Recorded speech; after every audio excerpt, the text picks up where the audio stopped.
Should I do it again?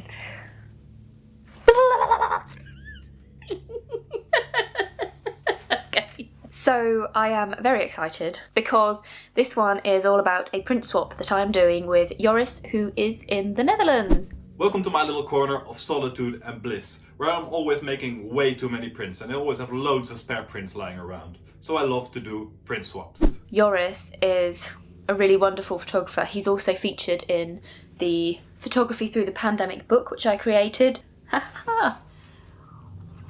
We decided to do a print swap inspired by the spooky season that we're in, Halloween. It was down to our own imaginations. We could interpret this how we wanted to with the theme of spooky. So in my mind, we had options like going out and taking a whole new picture if we wanted to. We could go back through our archives of negatives. I searched my archive for a good ghost to print and I found this, and it's perfect. It's actually just a small part of a larger picture of a statue in Portugal showing migrants traveling to Brazil. It might be that you've taken an image of a church or something, and whilst in the moment it was just an image of a church, you could suggest that it was a spooky church.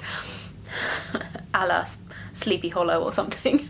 I don't know. Or we could try using some creative darkroom techniques, dodging, burning, multiple exposures. I was thinking, well, I can do that with a double exposure.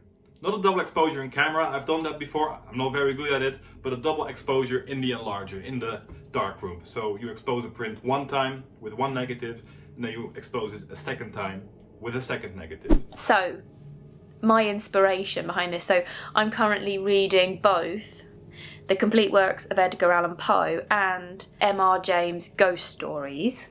So those are quite big inspiration at the moment. They're really in my mind. I don't find Poe very engaging. I find him a bit rambly, a bit ugh. You can see all my little sticky notes. That is literally because I've had to cut it down into 3 stories at a time to make it less overwhelming to read. So I read 3 stories and then I put it down and I read something else and then I come back and read 3 stories because, I mean, that book is quite terrifying. Maybe I should just take a picture of this book and send it to Joris. I mean, that's terrifying. And so then we have M.R. James' Ghost Stories, which is fantastic. I mean, as it says, it's ghost stories, whereas Edgar Allan Poe does a mixture, so there's some ghostly stuff, there's some supernatural, edge of death stuff, there's a lot of gruesome stuff in Poe.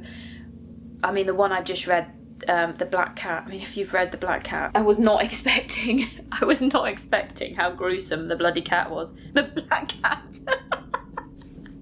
M.R. James' Ghost Stories, they are ghost stories, but they are stories that will make you feel creeped out. To explain it, there's one where a man goes to a hotel and the room he stays in has 2 beds in it, and obviously he sleeps in one, and then the hotel staff come and make up both beds, and they think that he's had someone stay with him or that he's perhaps used both beds. And so it's like that creepiness of there's somebody else in the room with him, but you don't know who it is. Oh, like it just, that is the essence of the M.R. James stories, is that sort of chill that goes through you, these almost benign things happening, but that are just so creepy.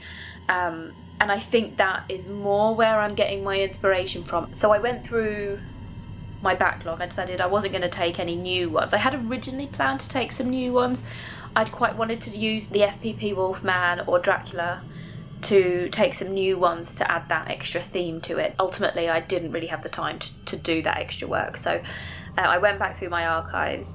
I've chosen a dusk scene with a ghostly figure walking through. So I've actually chosen 3 different tree ones. The dark raven birds in bare trees. That feels very creepy to me. Obviously I probably won't work with all of them, but it was just that idea of finding one that felt suitably creepy and spooky. And then we have the cobweb on the grass, which is more just sort of a spooky motif, isn't it? Like it's a symbol of Halloween. So let's see how we go. We'll see where we get to with the prints. Now, I don't mind waiting 10 minutes for a good print. But when you're experimenting and switching between negatives, it is a long time and it adds up really quickly. So I found a few ways to mitigate this. First of all, I made a big mistake. I was working with Exhausted Developer. So I mixed up a new batch and that already made a tremendous difference. Second of all, I switched to the newer generation of Ilford paper. I was using generation 4 of resin coated papers for this, and I switched to generation 5, and I find that it's roughly about a whole stop faster, which shaves off a lot of minutes as well. And finally, I reduced the enlargement factor.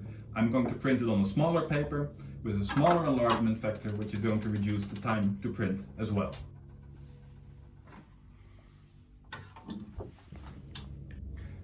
Now, I think a print is only really finished when it gets a frame. So I sat down and I cut a passepartout for this one and I framed it. It's especially nice if you're sending it as a gift, and it also hides some of your mistakes. Don't tell Holly. But I am really glad that she asked me to do this. It challenged me to try some new things, and learn some new things, and I hope that she enjoys it. I have received them. I'm very happy.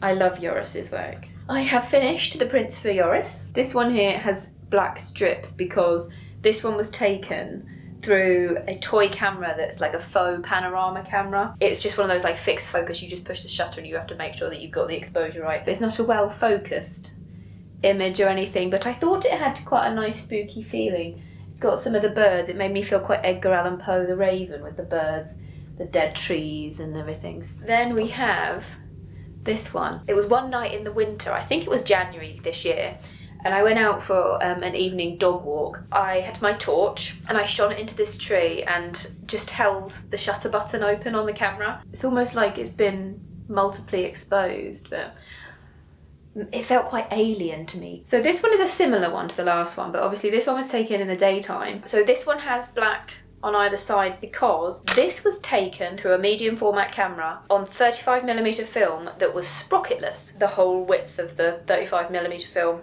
was exposed, and then because I then put that through my medium format negative holder in the enlarger, that's why we get the black lines. But so with this one, I worked out what exposure I wanted, and then for the last 2 seconds of the exposure, I just moved it down so that the last couple of seconds you get almost like a shadow of the trees. So again, another spooky tree.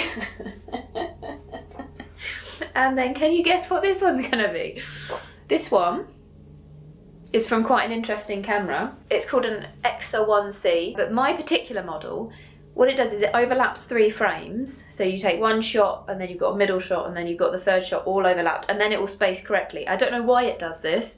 I have now tested it and proved that this is the case. This particular shot was in Norwich one night where the church was lit and all the lights were shining again into the trees, and so you have essentially 3 images of the same lit up church whilst it is doubly or multiply exposed. It's not a direct one, it's an overlap. And again, because that was a long negative, I don't know whether you can see the sprocket holes down the bottom because I used the medium format negative holder in the enlarger. So this one here is my just classic Halloween motif. It's quite a speckled image because this is actually one of my film souping films. So this one has like speckles of salt. This was an accidental exposure. I accidentally clicked the shutter button as I moved the camera. We're in the middle of the Norwich market and I got this quite ghostly blur, and I love it. I mean, I love it when an accident comes together. So that's the final image from my selection. I'm going to put those in the post, and I'm about to walk the dog, although lovely, the rain clouds have come over just as I'm going to walk the dog and go down to the post office, but they're on their way to you, Joris.